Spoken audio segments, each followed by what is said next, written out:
Good morning, happy Easter, everyone. BDF44 coming at you with another video. All right, so good news, Laker fans. It has been reported that the Lakers plan on signing somebody. Somebody.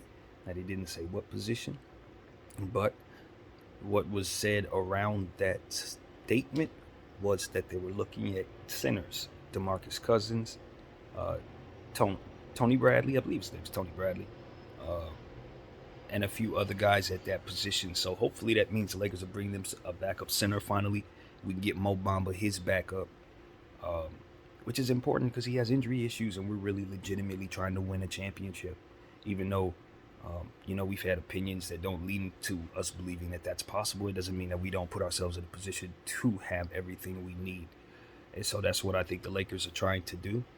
They're trying to take what we're saying seriously about having a center and how it correlates to having enough and having health, and they're trying to meet the mark there. So I trust that we'll see somebody signed, and I'll tell the front office that I don't mind if he doesn't play. I don't mind if he doesn't play. Because what you want to get is to assure that if for some reason he needs to play, he's available to play. And that's the only urgency. He doesn't have to be somebody coming in taking rotation minutes from Winyan or rotation minutes from Bamba or rotation minutes from guys who are already losing minutes.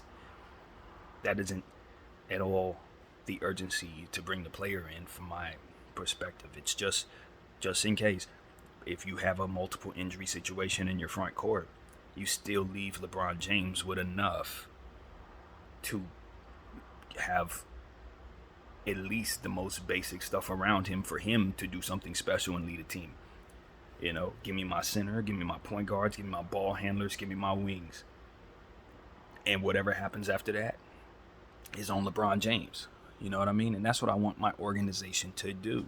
Leave him and his fans and everybody that loves him without any excuse to say you didn't do enough, because that's the only job you really have. Some things are outside of your control, but you got to recognize when certain things are within your control and you're not controlling those things. And one of them was making sure that this roster was full. Another is making sure that the right people are playing for the right reasons. And we talked about Malik Beasley and how we lean on him to score. And though that he's an important piece because we know if he's hot, he can run the score up and end the game by himself. But if he's cold, he can be the reason why you lose. And so he's not the piece you lean on. When something's teetering that wildly, you don't look and say, wow, he can win me a game. You say, I got a million different ways to win a game, and he's one of them. So you look and shift your mindset to who else can help you win, and you continue to attack based on what it is that you feel is best for the matchup ahead of you. And then amend all of that as the game progresses. That's what we want our coach and our front office and our coaching staff to be capable of. A lot of times fans, we're chasing perfection, but we can't, display it. We don't even know what it is as it pertains to the game of basketball, but we do know what it feels like to win, and we know what causes us to lose. And so that's what we want to see. The Los Angeles Lakers do things within their control to lean into us winning. And if the calls don't go our way or if the shots don't happen to fall, we'll be okay. Because savvy enough fans will know that we truly did the best we could. The players just didn't get it done. And that's okay. That's more than okay, because there's a bunch of players on the other side of these teams who are capable, who have talent, who should beat you on your best day if for some reason they play their best game, because that's the respect you have for NBA talent. So I'm not mad at us not winning games when we have everything we've had on the table to assure we could. And so that's my thing. I want the Lakers to have enough.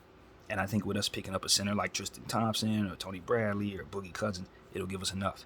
Because at the end of the day, it's not about them ever getting on the floor. It's about if it comes down to you resorting to needing them, you're not without them. That's it. Now we got a game against Utah today. Of course, I've already made a pregame video, even though I went into a long spiel about something that had more to do with the preparation of being ready and all these different things that I thought play into what you should be thinking around the game. But I didn't really dig into what I think of the matchups as much as I probably should have for as long as I spoke. But I really think that that's solid content that I encourage everybody to check out, because my mentality is to just round up what it is that I've seen for the last 82 games and just sum up what it is that I'm both proud of and what it is that I ultimately think the team still needs to get better at. And that's kind of what we were talking about for a whole hour there. So I encourage everybody to check out that Utah Laker pregame video that I made last night before the injury reports were released. But there was something there that showed me that a few of the Lakers and Clippers would be likely questionable for this matchups. Not Clipper, but Jazz would be questionable for this matchup. Of course, all Laker fans got their eye on the Portland Trail Blazers going up against the Warriors today. From what I understand, nothing should be surprising there. We still think that the Warriors are going to be playing for something tonight, so the idea of them beating the Blazers would be one of those big-time, huge upsets. But what I would tell everybody about my encouragement in regards to what we're seeing there is that all of these games are in the daytime, and I hate daytime games for not only my Lakers, but for every team in the league, especially on a Sunday, especially on a holiday. Unprecedented blowouts, missed shots, guys not being focused, all of that is in play when the NBA does this particular thing. Now, I'm not against it, especially if it's going to be a reoccurring thing that they do every year. I think it's kind of cool, to be honest with you, that you see the end of the game, the end of the year slate of games. It's on Easter Sunday, only at 10, only at 12:30. Just about everybody's playing. I think that's really cool. I just think that when you have games slated on a Sunday at 12:30, it's always something that you can expect to be weird. Just like in football with Thursday Night Football. It's the same dynamic to me. You're just going to have a weird thing. It's just going to be less energy. It's going to be more missed shots, more likely weird calls, all of that stuff when you're talking about an afternoon Sunday game. It just is what it is, especially if it's on national television. So I think the NBA is playing with fire as it pertains to the consistency of the quality of basketball that they expect to see when you do this. I think you're more likely to see basketball players play better between the hours of 4:30 and 7:30 Pacific. I really believe that. And if you haven't played any time before that, chances are the game's going to go a little weird. You're messing with people's schedules in terms of their routines. You're messing with their body clocks, even their eating routine. A lot of times they're supposed to be asleep. They're out there playing ball. Times they're supposed to be eating, they're out there playing ball. And that, for an athlete, is a thing. Non-athletes may think it's nothing, but I promise you, it's a thing. Just like Russell Westbrook told us, he had not started his entire career, and he didn't know what to do for the first time coming off the bench. He didn't know what to do to keep himself warm. He didn't know what to do to keep himself active or none of that. And even though we laughed at him, we understood context and understanding that what he was saying was actual fact, that it's a real thing for real athletes, especially if they've been given a routine for 15, 20 years and they have to break it.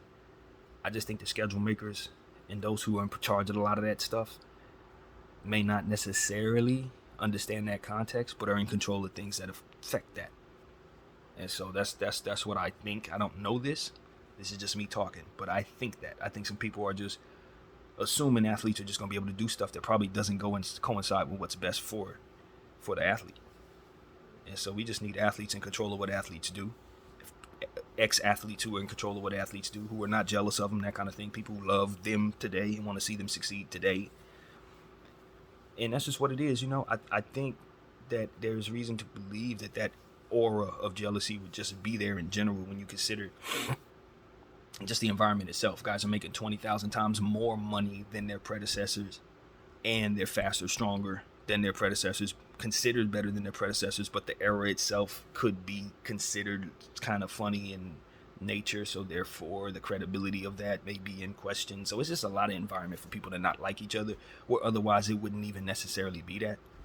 But when you had this type of environment where things are like this, yeah, you're gonna have situations where some of the old heads are hating on the young heads, and the young heads don't want to hear from the old heads because of this. And that's kind of what I want to bridge the gap a little bit to help people see it from my perspective as a fan, to just say the fans who you're concerned about keeping these conversations going in the barbershop, a lot of us are evolving in a sense that we understand the screwy nature of what's going on. So a lot of what you guys are concerned about, hopefully we can keep that from actually ever manifesting into the worst version of itself, because we are paying attention to the stuff that's going on and who's controlling what and why. It seems we're not seeing what we expect we should see. Like the Dallas Mavericks, for example, whatever their plan is to try to get out from under this thing, the reality is nobody's looking at it in a positive light as it pertains to them. We're looking at Mark Cuban. We're looking at the organization. We ain't looking at Kyrie. We're not looking at Luka Doncic. And I think in the past, organizations, including our very own, have put players and coaches in positions so that we would look at those people instead of the people at the top. I think that's a practice in business all the time. I think you see that in all levels of business. But at the end of the day, it's not something we're going for. Not when it comes to sports. Not when you talk about the limited time athletes have to play basketball and the overwhelming expansion of that time that owners have to control their teams. Nah, we shouldn't be allowing these temporary athletes to have their reputations and their images ruined just because others didn't make good decisions that they had no control over that affected what they do. So I will speak on that, and hopefully we'll kind of correlate that as a common conversation. And then hopefully those who can do something about it will take what it is that we feel we understand and make it make sense for the athletes. That's what I want to see. And I understand there's two sides of it, the players and the owners. I think if the owners are whole, the athletes, it trickles down to be made whole just the same. If they have a good, healthy platform from which to showcase those players' talents, then the players ultimately will have a good environment from which to work. So I don't think you should lean in on one side and say, yo, the owners don't matter. Because if the owners don't have what they need and they're losing money and all of that, it's going to make for a worse environment for the athletes, no matter how happy they may feel they are within the structure. It'll just make for a worse workplace and ultimately people wanting you out of there. So it's all of this stuff comes together to just help me understand that I see things a certain way that maybe others may not have articulated very often. And that's what I think I can bring to the table, is the understanding the correlation of things that connect to other things. And so as we look at these things that they tell us are a certain thing, I want to train my mind and help others look at the stuff that connects to that, so we can get at the root of these circumstances and hopefully label the players what they should be labeled in regards to their playing, and not based on those circumstances that they had no control over. So that's what it is, man. Get our players that center. That's where my head goes. That's exactly where my head goes. When you get us that center, you make us feel a lot better about Anthony Davis being able to stay healthy, LeBron James not being able to push up against players that are too big for him and guarding players that are going to deplete him of his energy when we need him to have his energy. That type of stuff. It's like, that's why I think it's so important to play Max Christie. That's why I think it's so important to play Lonnie Walker, because if you give those guys enough minutes, that's enough rest for other people who are not getting it. That kind of thing. It's like, all right, now Austin's getting an extra 10 minutes a night to rest on whatever ankle or whatever, Schroeder's getting a couple seconds extra to rest for whatever healing needs to be done with his shoulder or whatever, the collarbone. Like, these are things. And we turn around and throw these players back out there as soon as they heal from injury, and never play those backups that would otherwise give them the ability to rest as much as they would otherwise be able to. So your GM gets you this big, deep team, and then your coaching staff decides not to play it, and now you're having injury issues that by design should have never been in place, if for not just the choice to play the rest of the guys. Things correlate. So that's how we stay healthier. Play these people. Don't get cute with the lineups because of this modern era telling you not to play this guy at his position because you can get more out of him if you play him at a smaller position. These things shake up the overall health of your roster. While they have these little cute schemes that are going to spread the floor so that we can keep up with Steph Curry, what you're actually doing is bringing down the overall health value of your team. Just by the strategy. Because now you don't see no purpose in keeping big guys on the floor, which means small guys are banging up against big guys. Now you don't see any purpose in having players who can get easy buckets on the floor, so now everything you do is going to be more difficult to do. You got to have more 50-50 balls won. You got to have more boxing out situations won. You got to have all that work out in your favor because your efficiency is lower because the things that you're doing are going to be less likely to succeed. All of these things correlate while people are choosing these things for reasons that have nothing to do with basketball. And then from there, they label others and say, oh, these guys can't play. This guy, I'm going to make this a conversation until it's in the big dogs' mouths when they talk, so that we start looking at organizations properly and start assessing these talents properly. I don't want Lonnie Walker to go into free agency with his team thinking he's only a $4 million a year guy when he could have very easily given us $10 million worth of play. Very easily. These are things that we know can be in place that we don't respect. I don't care how much money it makes a certain person who's ambitious enough to put it in place. It's wrong. The team is better if that guy plays. That guy's career is limited. He don't have a lot of time to be wasting prime years while you think someone who's lesser talented than him needs to be on the floor just because you have ideas. It ain't got nothing to do with his prime, his ability to jump out of the gym right now for the next 7 years, and you wasting 5 of those years in this situation just because you don't believe in what it is he's capable of doing. Your limitations and what you believe that leads to your failure should not cost the fans or that players his production. You're in the way. Get out the way and we'll all be fine. We'll all win if we play the player. But because you're in place with your ideas about how the game goes and what it should and should not be, now everything is botched, including that player's career, and it ain't even his fault. He just so happened to come in at a time where the coaches and the overall environment didn't believe in what it is that he did, even though he could literally do that and help them win. I'm sorry, and I'm supposed to sit here and just be cool with that. I'm supposed to be too stupid to see that. I'm not. I am not. I don't know who he is, and I don't care. I am not. You know what I'm saying? And they say, oh, some young players need to develop. You can make that argument with Max Christie, but you can't make that argument when I watched this dude get benched 4 years ago by Greg Popovich because he was developing the kid. See, that's the problem with the Lonnie Walker conversation. I know he's already been through his development phase. He may have more to go, but it's like year 5. He's entering his prime. This is the time you're supposed to be using what he's learned from Pop to help you win. It's irritating, but it has to be said that way. No disrespect, Darvin Ham, but he already went through 4 years of Greg Popovich, fam. He's got good coaching in him. He needs to be used now. You need to trust Greg Popovich's coaching as it pertains to that prospect and put him on the floor. That part needed to be said.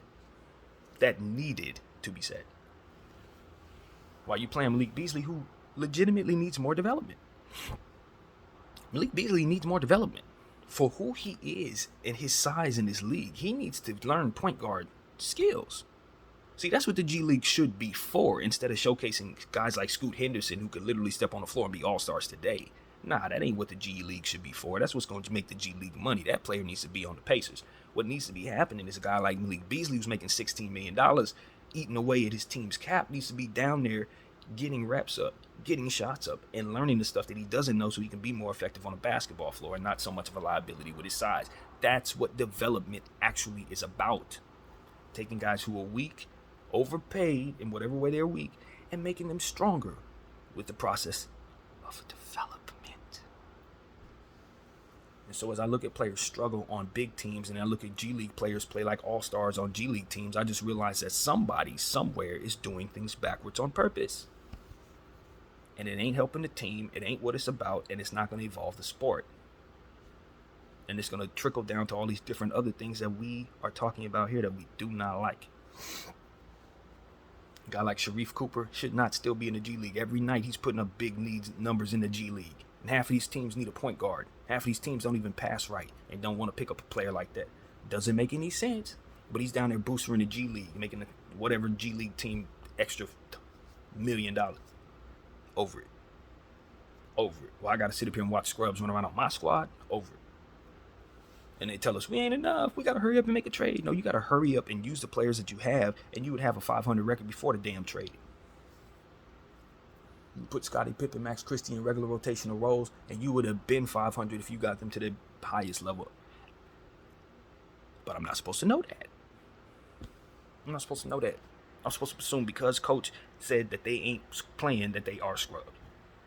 I'm supposed to assume because coach knows exactly what he's doing. So all them good players that can do so much for me that I see in my mind's eye, that I would otherwise put on the floor and get so much out of, I got to just trust, believe, and know as a fact that they're worse than the guys he's playing, because that's just what it is.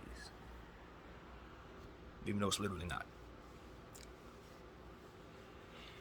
So yeah, that's what we talking about. We're going to fight for our athletes, man. We're going to make sure that all these athletes get their opportunities. Some of these dudes have already had their opportunities, and they are still in positions to have those opportunities because of those relationships. With respect, I say we need new players with new relationships. We need new guys. The fans suffer for that. I'm glad you've made friends over the years. I'm glad you've convinced people to pay you for something you can no longer do. But guess what? There are new people who can do those things. And we want to win. Like literally that, bro. And if you can still do those things, then I ain't got nothing to say. If you can still go out there and show me you still got it, that's cool. I'm watching players do that all the time. I don't have a problem with that. I'm looking at a guy, what's his name, man, from Australia. Used to play for the Jazz, tore Paul George up. He in Milwaukee right now doing great. I don't have a problem with him doing great. You put him on the floor because he can help. But if a guy's done, or if he never could help, and he's just around because the owner's friendly with his wife or something, believe you me, fans are going to start getting a whiff of that and want these guys up out of here. Now, look, there's exception to every rule. I'm sorry for those who are not going to agree with me when I say there's exception to every rule. When I look at Costas Antetokounmpo and Antetokounmpo brothers, ain't nobody going to kick them off the team. Giannis is their brother. If dude is not nothing but a player that's only okay to be overseas, he's going to have a spot in the league because that's the value of Giannis. Ain't nothing we can do about it. Evan Mobley's brother's going to be playing on the Cleveland Cavaliers for as long as he is, whether he can play or not. That's just what it is.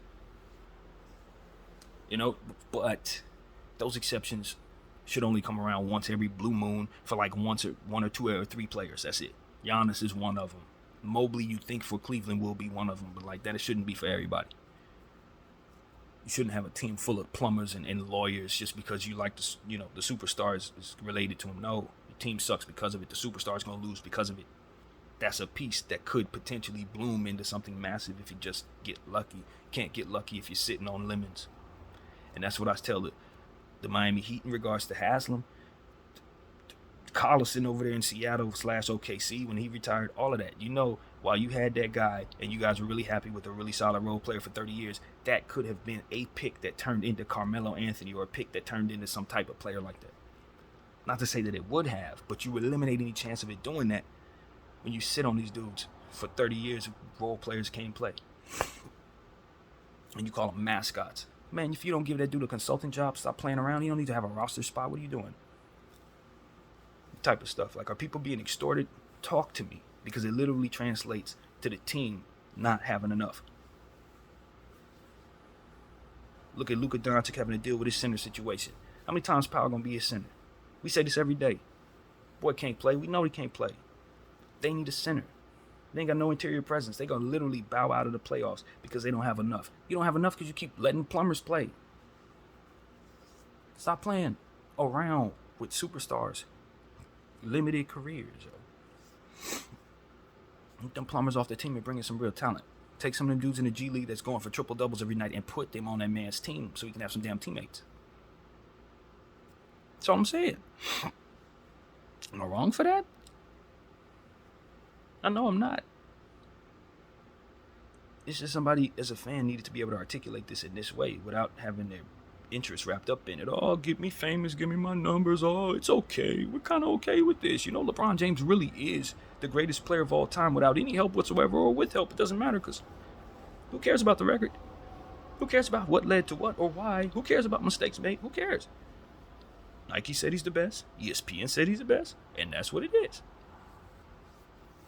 That type of stuff is leading to why people are able to slip through the cracks and do all this nonsense behind LeBron's back, around LeBron James, because he's the best.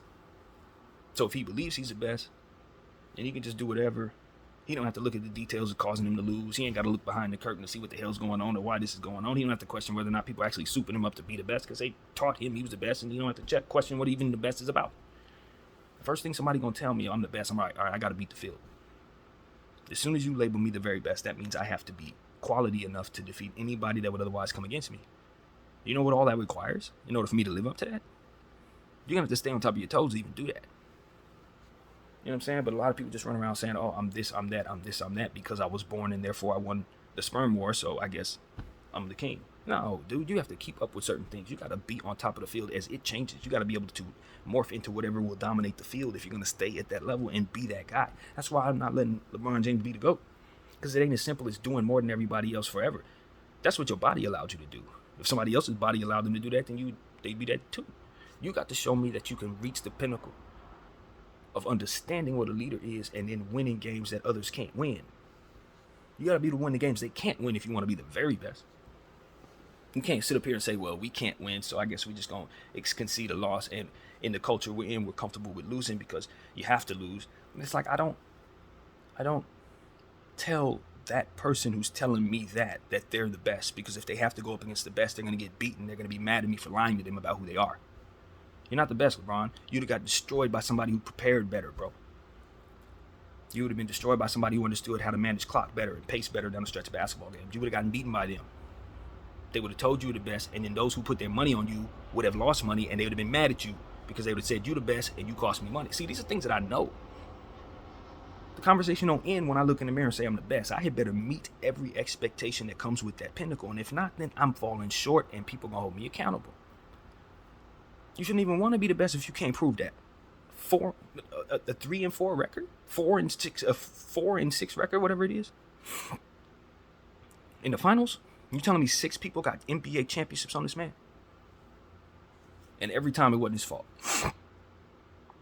Down there with Dellavedova, he didn't have enough. Down there against the Golden State Warriors, he didn't have enough. But I know why he didn't have enough, because bad things were happening around him that he was co-signing. Tristan Thompson, $200 million. That's why you only had Dellavedova, because that guy was eating up all your teammates' money. That was where your teammates were wrapped up in Tristan Thompson. These are things that led to LeBron not being the GOAT. And he didn't know it because people were telling him he was the GOAT, and he didn't think he needed to live up to those expectations. So let me pay my homeboy, let me pay them, because I can lead us. Believe in my own lies, believing the lies told about me. Let me take us to the promised land with a bunch of plumbers. Because they told me I'm the best, and I am. Except for the best needs to make sure ain't no damn plumbers on his team. Because he knows when it comes down to it, he ain't going to be able to win that way. So he wouldn't be able to prove he's the best. People have taken the word best and turned the meaning around. People have taken the word excellent and turned the meaning around. They've dumbed it down so it fits their standards. Because they can't measure and ain't strong enough to try. I'm not like that. And I don't like that. Bring me back my excellence, bro. Stop giving me excuses about what athletes can't do. I've already seen them do the impossible. I've seen their predecessors do the impossible. I don't want to hear about what they can't do. Stop telling me they're the best and show me somebody who's careful enough to be the best. That's why I get offended by this whole era. Because I know these people ain't reaching for excellence. They're talented. There's a difference. Touched by God, I can do a million different things. That's cool, but did you put in the work? Did you understand what was coming at you? Did you meet the pressures of the forces that come against the greatest? The forces that come against the greatest. I say this for the last 3 days. I watched the Lakers, and I watched the people who tried to destroy the Lakers.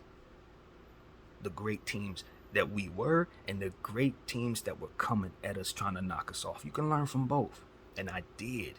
It wasn't just the Lakers teaching me greatness. It was our ops. And I'm telling you, LeBron James, he gives himself passes. He looks for people to co-sign his greatness. He's paying attention to what we're doing. It's the same thing I say about KD. People paying attention to what everybody else talking about, bro. You're not paying attention to what you're doing. You're not paying attention to what you're doing. You reacting to everybody but the damn game that's trying to kick your butt. And they sit up here and say, I'm the greatest. Oh, a guy like KD walk around like he understands the game in a way that no other human could ever, and we all stupid for even coming against him to say anything other than what he knows is the greatest thing ever. Yeah, that's cool, brother. I promise it is. But what it really comes down to is how many rings you got. How many rings do you got, KD? 1, 2. That's a bunch of seasons where however it went, it wasn't no champagne showers for you. So what that tells me is a lot of things happened around you that were either outside of your control, or you co-signed some stuff you shouldn't have been co-signed that led to your failure. Whatever the case may be, I'm not letting nobody with the talent that God gave them to be pinnacle great tell me that they don't have to put in the work to face the force that comes against the greatness themselves. That comes at them, rather. I'm not with it. If you're the best, you better be ready for the most highest difficulty crap. I don't want to see you complaining to the refs. Why? Because that's a higher difficulty that others shouldn't even have a problem facing if they're trying to get to your level. The GOAT should be able to win a championship without anybody calling any calls for him. Everybody else needs calls. He don't need no damn calls. He's the GOAT. See what I'm saying? That's what, and I'm not saying that's real. I'm saying that's what he should be able to overcome in his mind, because that's the type of stuff that he has to go up against in order to beat everybody, and he can't afford to ever lose. So whatever's coming against, whatever it is, it has to be defeated. It has to be strategized against. It has to be understood and defeated. I don't care what it is. I don't care what it is. And that's the type of cyborg killer mentality, detail-oriented mentality that excellence is actually about. And if you're not meeting that, then you ain't the greatest. You're just touched by God. You got a lot of talent, bro. Congratulations. You got a lot of talent. God gave you the ability to awe us with that talent. Great. And you get paid for that. So you get to be rich. Congrats. But don't tell me you're better than Mike. Don't tell me you're better than Kobe. Because those guys were looking to defeat things that were coming at them no matter what they were. Kobe was fighting against forces that had nothing to do with the game, defeating the game within those forces. He had to come back from a court situation. We all know about that. Came back and won the game winner on the road at the buzzer. Didn't even start the game because he was coming back. That type of stuff is like, that ain't got nothing to do with the court. He was dealing with other forces. And the court was his way of fighting those forces. And he won. Talking about, oh, we didn't get no sleep, so we couldn't win the biggest game of the season. We couldn't compete properly in the biggest game of the season. You sure? You sure the word couldn't applies here, or just didn't? Chose not to? I'm saying, gave yourself excuses and lived with those excuses comfortably while everybody else co-signed that crap around you. Not me, though. Because I know it's going to get us to that point where we look at that and say that's not as difficult of a task to overcome. And it starts with facing it. It starts with not giving yourself excuses, letting your label determine whether or not it's worthy to face with excellence. If it's coming at me, it needs to be defeated with excellence because I'm excellent. I'm the greatest. That's it. That's all. I ain't waiting for ESPN to tell me that. They ain't got to tell me that. They ain't never got to say nothing else. Why? Because I knew that before they started opening their mouth in the first place. And I was practicing what I needed to practice to assure I beat whatever came at me regardless. So, what's the problem? And that's the point. And then the peanut gallery is going to dance around, tell me I'm the most excellent thing in the world. Why? Because I'm focused on what it is that they respect, which is the detail of what it is that I'm doing versus ignoring them as if they're not even there. That is going to make it so that they're saying everything about me that should be said about me. Because I'm not fighting against them. I'm not focused on them. I'm not even focused on what they're focused on. I'm focused on what it is I'm doing while they're focused on me. I'm telling you, that's the algorithm for greatness. That's what LeBron needs to master. That's what KD needs to master. That's what the next kids in the next generation need to master. As long as you're on your burner phones paying attention to what the peanut gallery is saying or the surrounding fans and nobodiness, the ever deep wave of ocean that is the troll nation, you can respond to every one of us if you want to. But all it's going to do is take away from the time you should be focusing on things that you think you've already mastered. Yeah, exactly that. Be a student of the game forever. That's what I learned from the very best. I don't want to hear nothing from anybody that ain't accomplished what the very best has if they're not doing what the very best did. And like I said, there's a lot of things that connect to a lot of different things, and we're going to learn how to look at those things. But for the meantime, within the athlete's mindset, I don't want to hear no excuses. I'm the guy telling you things connect to other things. I know this guy don't have enough energy because the other guy wasn't playing. I'm the one that told you that. And I'm also telling you these athletes need to stop telling themselves they're the greatest if they're cowering from the great that comes at them.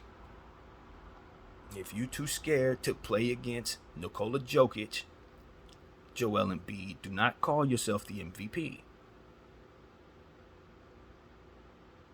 Don't do it. Because he just won the last two, and he wasn't afraid of anybody when he was trying to earn those. So when it's time for you to earn those, you can't duck him. You play 8 straight games, 9 straight games, and then you run into him and you duck him.